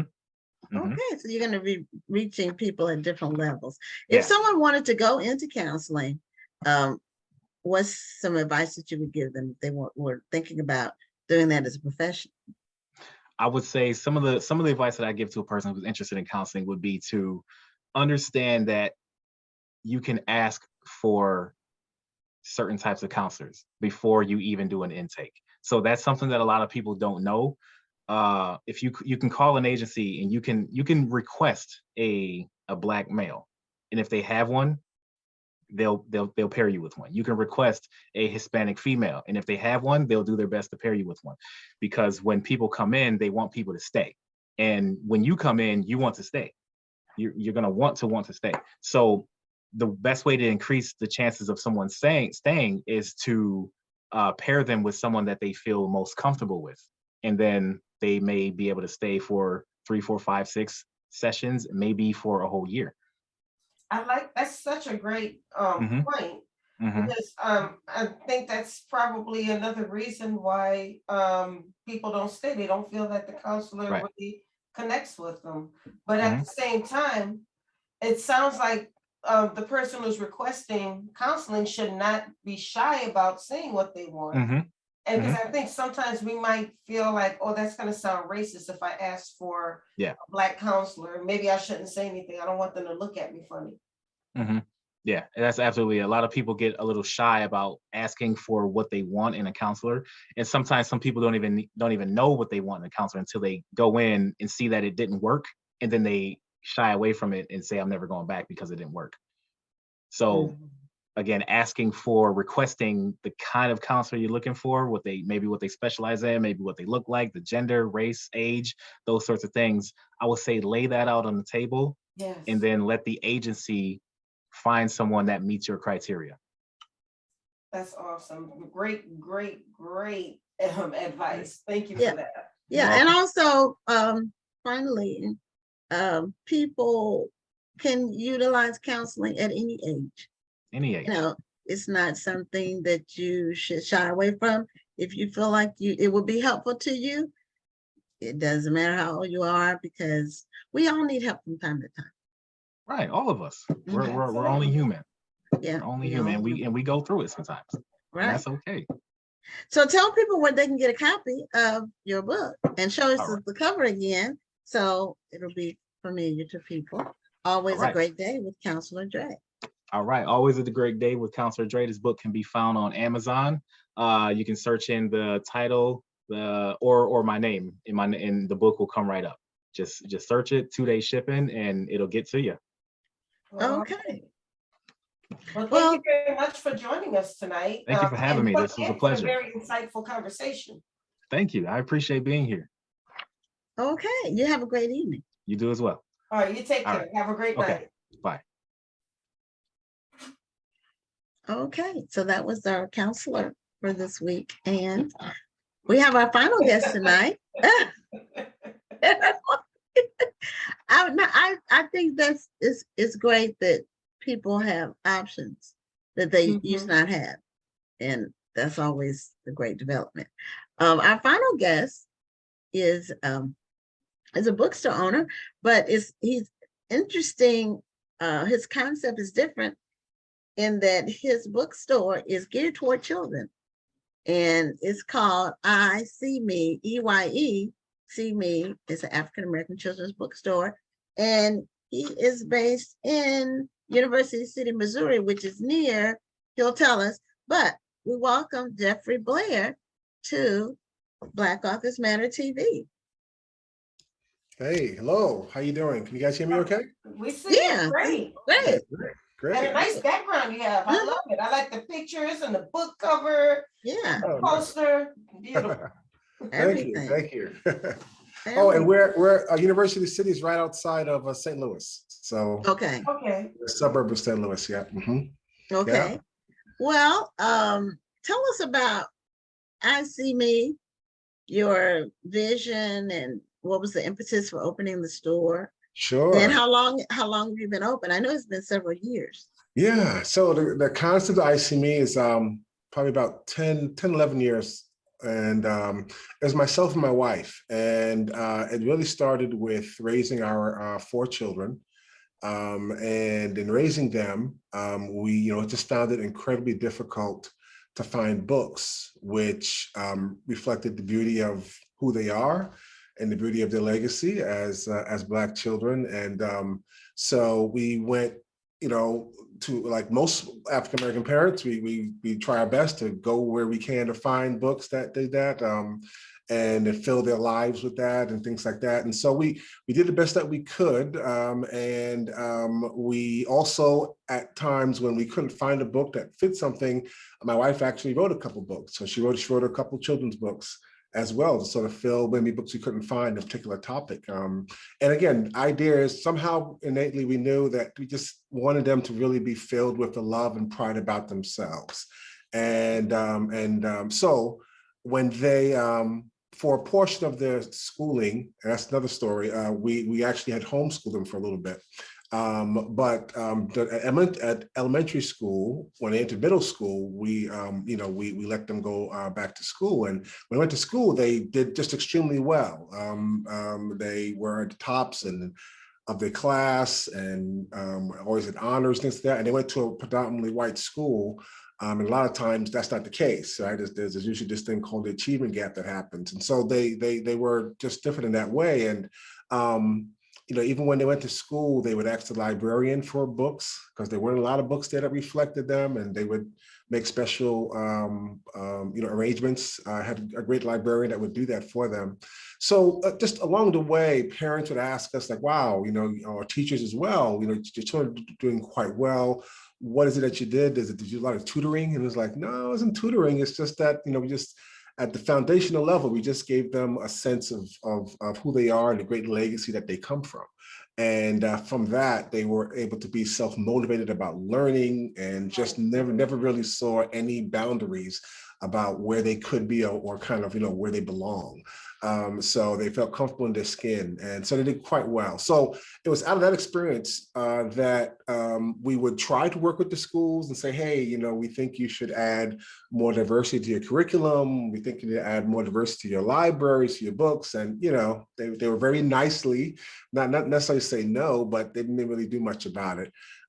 So we heard other parents have the same problems that we had. So what we decided to do was, let's open up the bookstore to become a resource for parents and teachers. Sometimes teachers did want to, but they didn't know what to do or how to do it, or where to find books. Sometimes the reply would be, "Oh, there's not enough books out there," and so we opened a bookstore for that, so we could be a resource to parents, to teachers, and ultimately to children, so that all children can see themselves in the books that they read. And so we opened up our doors in 2015. It was on Juneteenth, actually, Juneteenth, 2015. So it's been 7 years, yes, that we've opened up our doors. That's interesting. I don't think I've ever seen a book with, or excuse me, a store with this concept. And I think that's a way to really identify a problem and really run with it. Yes. No, I'm sorry, you were about to say something. No, I was good. I agreed. And it was something that we were very nervous about. We didn't know if it would work. We felt in our heart and our soul that this was something that was needed. Right. and critical. To us, again, we felt that we did the best we could with our children, and they were doing well. Some of their friends, not necessarily weren't doing quite as well academically, and it's not because they couldn't, right?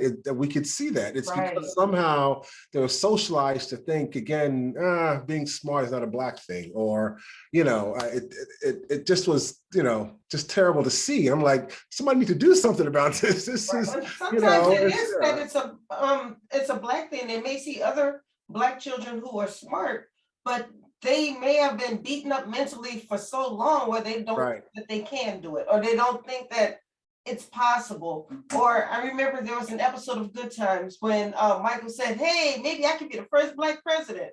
Yeah. And the first thing his father said was, "No, that's not going to happen." Right. We put those ideas into our children's minds. Yes. And they grow up believing that. That's right.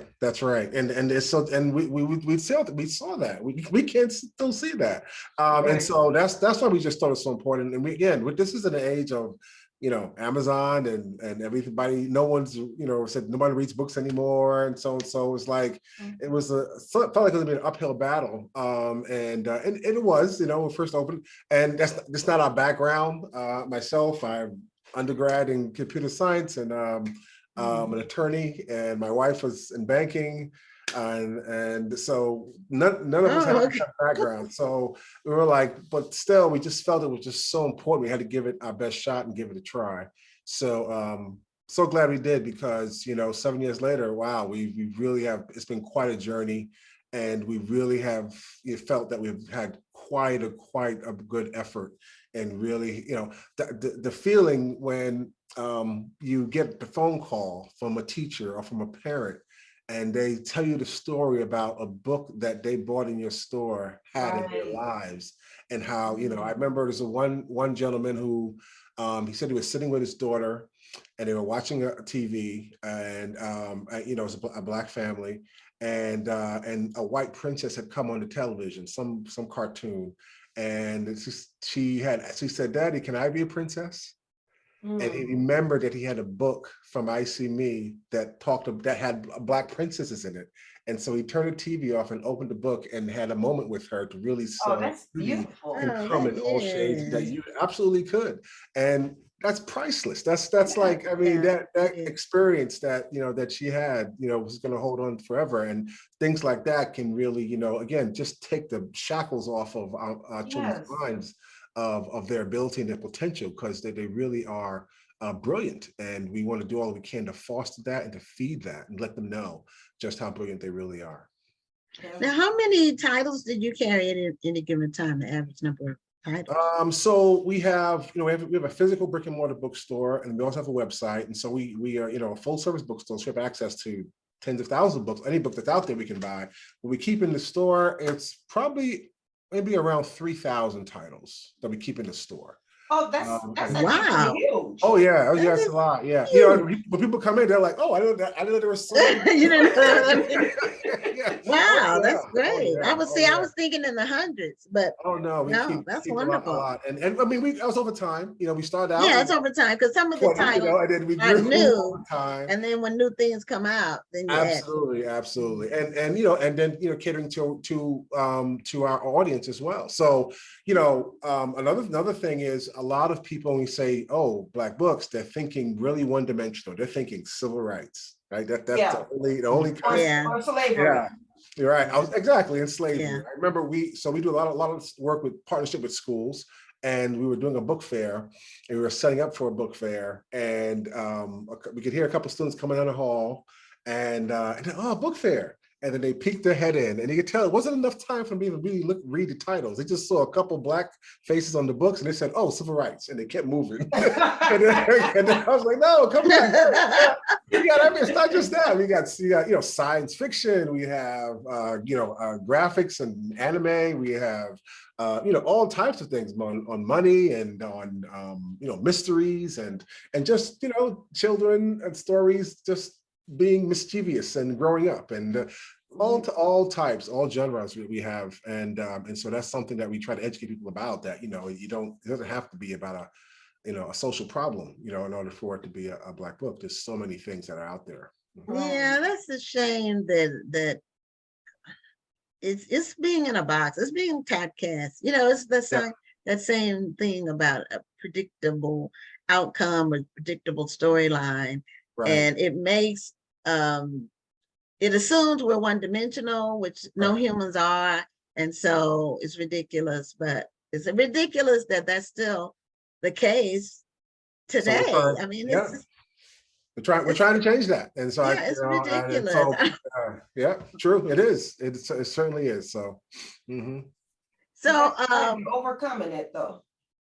Yes, and I think your what you all are doing is amazing. Now, do you cater to basically toddlers to teens? Is that? Yeah, absolutely. So from baby board books all the way to high school, and then adult books too. And so we continue to add to that part of it, because a lot of times the parents are like, "Hey, I want something for me too," right? So we have we have adult books as well.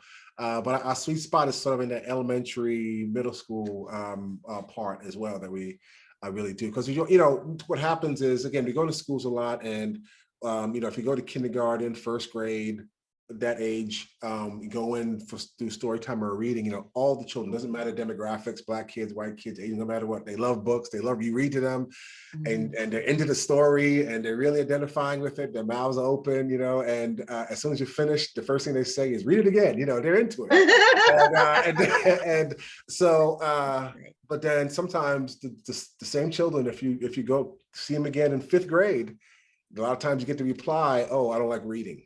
I don't like books," and you're like, "Well, what happened?" And a lot of times it's not that the children stopped reading, it's like the things that are being given to read doesn't reflect them, right? I mean, that idea is if I can't identify with what you're telling me, I'm not really going to be really interested in it. So when I do presentations to teachers, I would do something where I would start the presentation and I would do a selfie of the whole group. The selfie, and just to break the ice, and then I would show them the picture. And then later on, I would ask them, so when you look at that picture, what's the first thing you look for? When I'm showing you this group picture, the first thing you're looking for is yourself. And if you don't see yourself, how interested are you in the picture, right? You look to see, oh, did I blink? Does it look good? Did I get my good side? All those things, So imagine a child, a Black child from kindergarten all the way to 12th grade, never ever seeing themselves in the books that they read.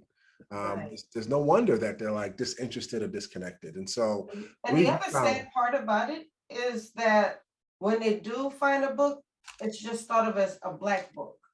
Right.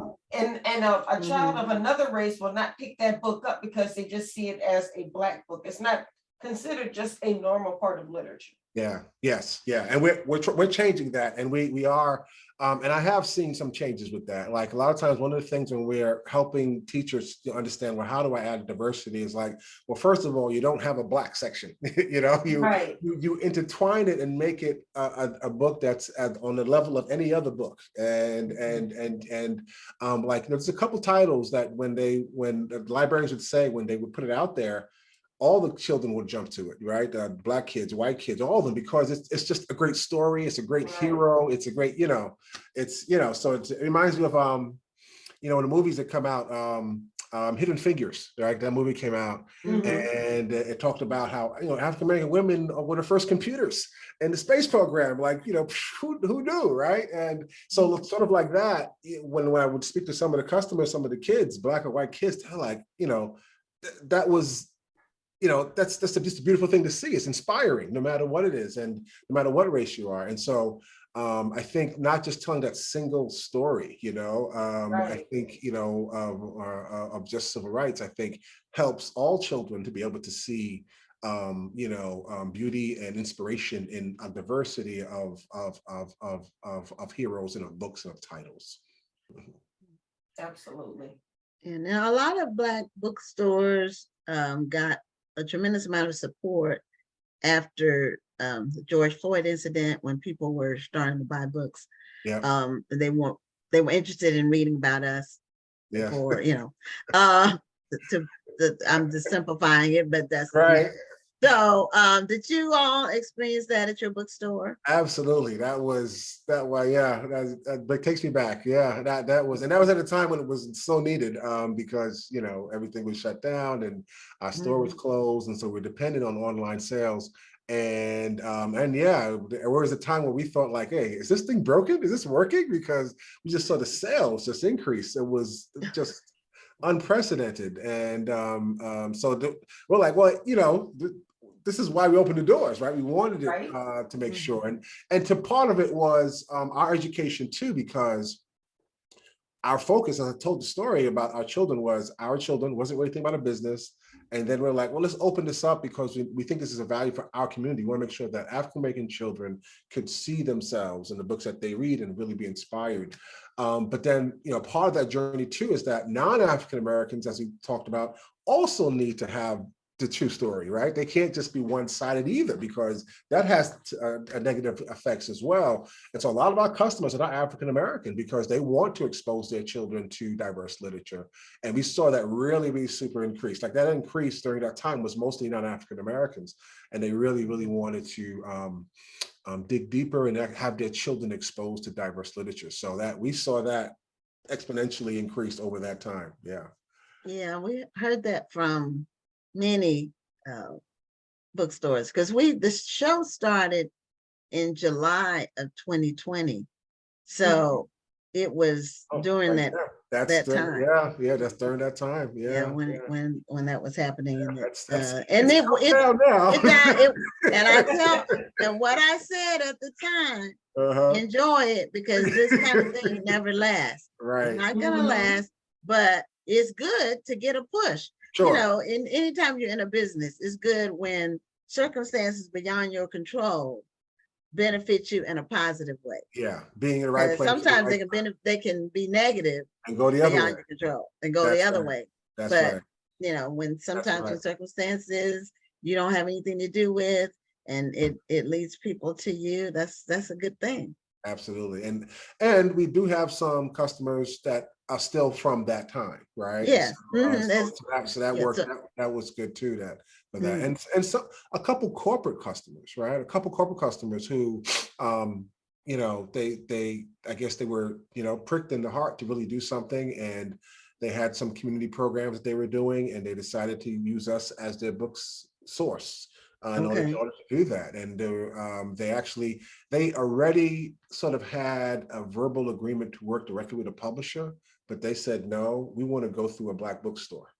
And so they didn't have to do it. They didn't do whatever, but they wanted to make sure. So I was just, again, like you said, it's with circumstance had happened, but we're glad for that. And even when it continues and lingers on to build relationships and to just really help solve the problem that we're really focused on. Okay. Now, do you have a question, Rhonda? Because I have another question. Whenever No, you, go but I ahead. You want have you another to question? dive in whenever you want to. Go ahead. For the author, we have had a lot of children's authors on the show, and then our event has a children's book award process.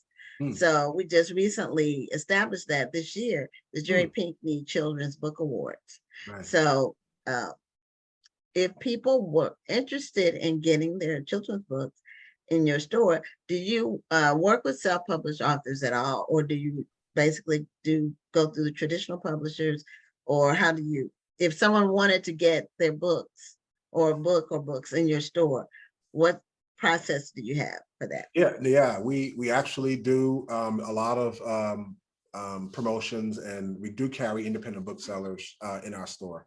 We do different things here at the store as well, like book signings as well, whether virtually. Now we're doing more in person now that things are opening up. But yeah, right on our website at icme.com, at the footer, it has, you know, how to get your book in the store. And it's pretty much just filling out a consignment form, sending in a couple copies of the book, and then we'll be able to, you know, get approved, and then, you know, go through the process of obtaining it, and then, you know, started promoting it in the store. So yeah, we really try to support independent authors, because as we're talking about, there are a lot of stories out there to tell. And that's why I love children's books. It's so creative in how stories can be told and presented in illustrations. You know, it's just amazing. Whenever a box comes, I'm opening it up, and it's like, oh, what do we have next? You know, it's really to see the creativity and all the stories that are out there, the creative way people can tell stories, our stories. I think it's a beautiful thing. So yeah, we definitely support independent authors for sure. I know that's a huge help, because I was actually going to ask the same question: is how can an author get their books into your store? Because there aren't a lot of venues for self-published authors to get into a store. Yes. And one thing you mentioned is consignment, and I know some people run away from consignment because they feel like they're just giving their books out, but authors just need to keep track of the stores that they're doing consignment deals with, follow up with them. But if they leave 2 or 3 books and those books do well, maybe you might order more of them, because there's more of a demand for it, but you never know what that demand is if you don't try. Right, exactly right. Yeah. You want it on the shelf. When people are coming and looking, you know, part of our job as a bookstore is to help people find books that they don't know they want. Right? They're just sort of browsing. I come for one thing. Hey, did you check out this one over here? Right.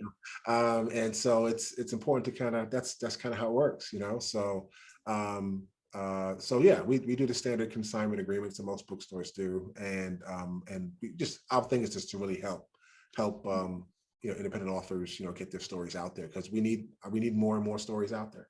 Absolutely. Now one of our viewers asked a question. Were you going to do that? Thing. Okay. I was just about to read you were talking, question. I was looking. So where can one of our regular viewers, Sherry, says, where can she see more of you and your wife? Do you all do any online conversational things, or? Yeah, you know what? We were doing what do you call it? A webinar where we would interview authors, a lot of times independent authors as well, and just tell different stories about what's going on in the bookstore. We're going to start that back up shortly. As a matter of fact, we had we want to kick off something new, and just kind of, we haven't really totally formed it yet, but we just became, we told the story about our children, right?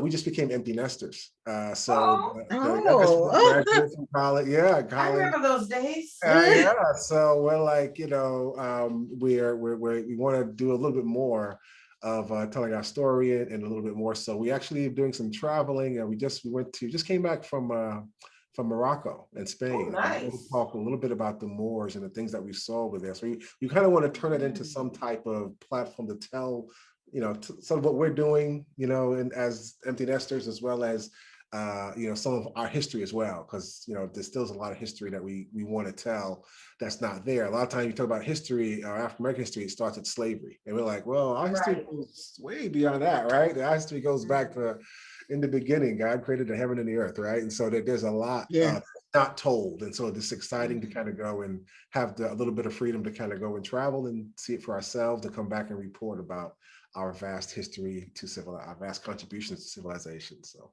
that's kind of what we're working on, and we're not quite there yet, but soon, hopefully in the coming year. Yeah, now the things that the posters that are behind you. Well, one, I wanted to. What is the book you have there? The Undefeated.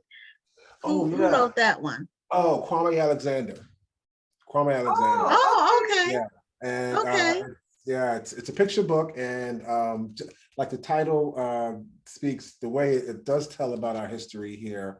Is that Jack Johnson in the middle? Oh, yes, that's right. Yes, exactly. Okay. And it goes through and it tells a story in an undefeated way. And so and I highly recommend it as one of the books to have, but it's really powerful. So that's by Kwame Alexander.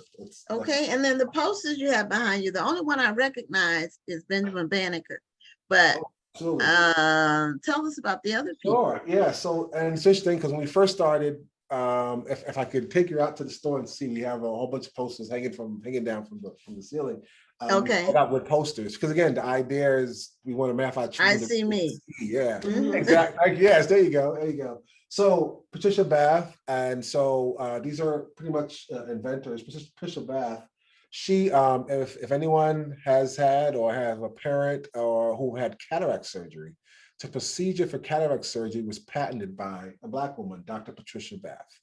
And I have a good friend who is an ophthalmologist who studied studied even her name, but had no idea that she was a Black.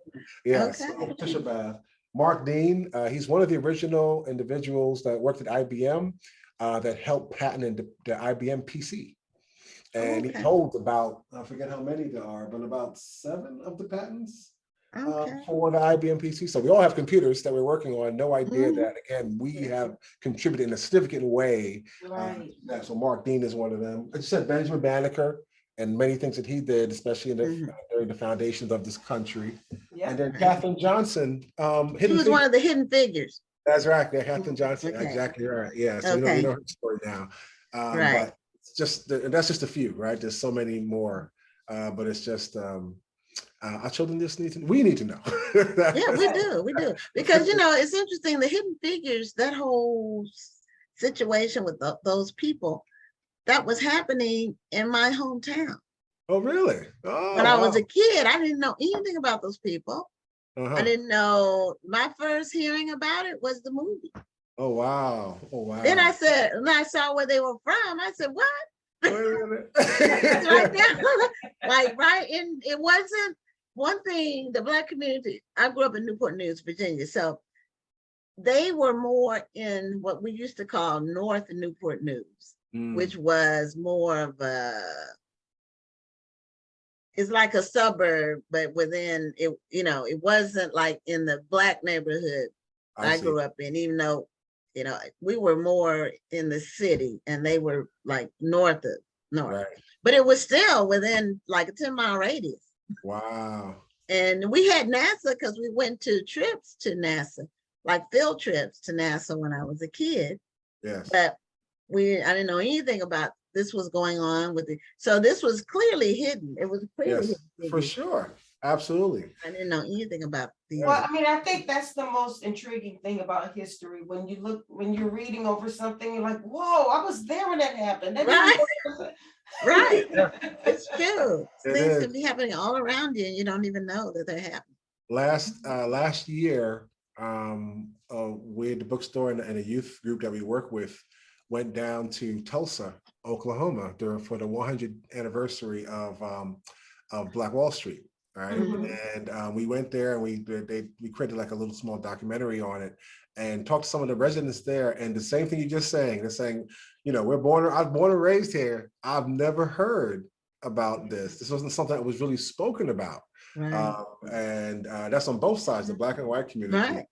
Right. Wasn't spoken about until, when this started to come, then the historians and news people started to bring it up a little bit more, then they started having conversations about it. But similar thing, right? And for reasons you can understand in a way, like especially in that situation, because it's just tragic and didn't want to bring it Horrible. up. Yeah, absolutely. And so but yeah, I think overall, I think even a part of this, the bookstore, whether it's independent authors, whether it's what you guys are doing, to me, the lesson is we gotta depend on ourselves in order to continue to carry on the story and legacy to the next generation.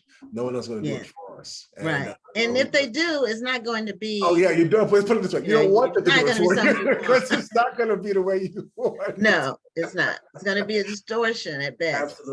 Absolutely. So, well, let people know. I think Rhonda already put your website in the chat in the comments. And it's icme.com, EYE, like the eyes. And congratulations on longevity and success and a unique idea. And great. Thank you so much. And keeping it going. Oh, absolutely. Thank you for having me and having me here. And people thank you for being here. This was a really fun conversation. Oh, absolutely. Yes, anytime. Definitely make myself available. And I'm available to all your audience as well. Well, continued success. And if you're in the St. Louis area at any time, or you can support online, support the ICME bookstore. Absolutely. Yes. All right. Okay. Well, have a great evening. You too. Take care. Thank you. Okay. Bye-bye. You're welcome. All right. Well, it is that time again when we close out our show. And I do want to remind people, if you are planning to come to the National Black Book Festival, we're excited to have you. If you want to see the schedule, go to the website. Rhonda's going to be there interviewing people and all her regalia with all her stuff. Not the regalia. And I'll be there, of course, but by the time people see me, I'm like spent. I'm exhausted. So I'm like a zombie by the time I'm like sitting the whole time. But it's a labor of love. And it's been 3 years since we were in person. So it's very exciting to have everybody back again. So that's it for this week. We'll see you next Tuesday on Black Authors Matter TV. I'm Gwen Richardson signing off. And Dr. Rhonda Lawson. Have a wonderful evening and a great night. We'll see you next Tuesday. Thank you for tuning in and join us next Tuesday at 7 p.m. Central, 8 p.m. Eastern for another edition of Black Authors Matter TV.